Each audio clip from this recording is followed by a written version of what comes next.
India news की खबर का बड़ा असर हुआ है। इंडिया न्यूज ने अशोकनगर कृषि उपज मंडी में किसानों की फसल को दलालों द्वारा औने पौने दामों पर बेचने का सनसनीखेज मामला उजागर किया था।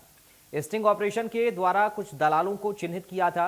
इस मामले में प्रशासन ने बड़ी कार्रवाई शुरू कर दी है। इंडिया न्यूज की खबर के बाद अशोकनगर कलेक्टर ने मंडी में बैठक बुलाई, जिसमें किसान प्रतिनिधि, व्यापारी और मंडी से जुड़े लोग थे। मीटिंग में दलाली का ये मामला छाया रहा। कलेक्टर ने सख्त लहजे में दलाली मामले में जिम्मेदारों को फटकार लगाई और दोषियों के खिलाफ कार्रवाई के निर्देश दिए। व्यापारीगण के द्वारा, किसान संघ के प्रमुख के द्वारा और तुलावटी तीनों के द्वारा अपने अपने कुछ बिंदु बताए थे। व्यापारियों द्वारा उपज में क्वालिटी के इशू के संबंध में बताया गया तथा जो चक्का जाम और लड़ाई वगैरह होती है उसके संबंध में 1-4 के गार्ड की अपेक्षा की गई कि पुलिस बल अगर उपलब्ध रहता है तो इस तरह की घटना घटित नहीं होती। उसके संदर्भ में मेरे द्वारा एसडीओपी और टीआई को पूर्व में ही पत्र जारी किया गया है और लगातार पुलिस बल वहां पहुंच रहा है। इसके अतिरिक्त उनका एक मुख्य बिंदु था किसानों का भी और व्यापारियों का भी कि मंडी में दलाली प्रथा बंद की जाए, जिस पर हम लोगों ने कुछ लोगों को चिन्हित कर लिया है और उनके विरुद्ध कार्रवाई के लिए थाना को लिख भी दिया गया है, थाना देहात को।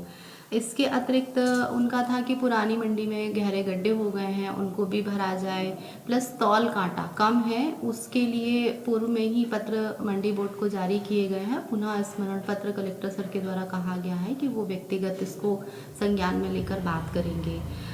किसानों के द्वारा भी ये बताया गया कि जो व्यापारी हैं वो सारे व्यापारी नीलामी के दौरान नहीं आते, कुछ सिर्फ सांकेतिक रूप से व्यापारी बने हुए हैं, उनके खिलाफ कार्रवाई के लिए बोला गया है। कलेक्टर सर के द्वारा उसमें ये भी बोला गया कि जो गार्ड्स हैं उनको पॉइंट्स के अनुसार ड्यूटी लगाई जाए। तो लावटी संघ के द्वारा ये बताया गया कि उनके हेल्थ कैंप लगे और किसी भी प्रकार की कोई घटना हो जाती है तो मेडिकल ट्रीटमेंट की उनको सुविधा प्रदान की जाए। कलेक्टर सर के द्वारा एश्योर किया गया है और मैं भी संडे को मेडिकल कैंप वहाँ पे आयोजित करवाऊंगी।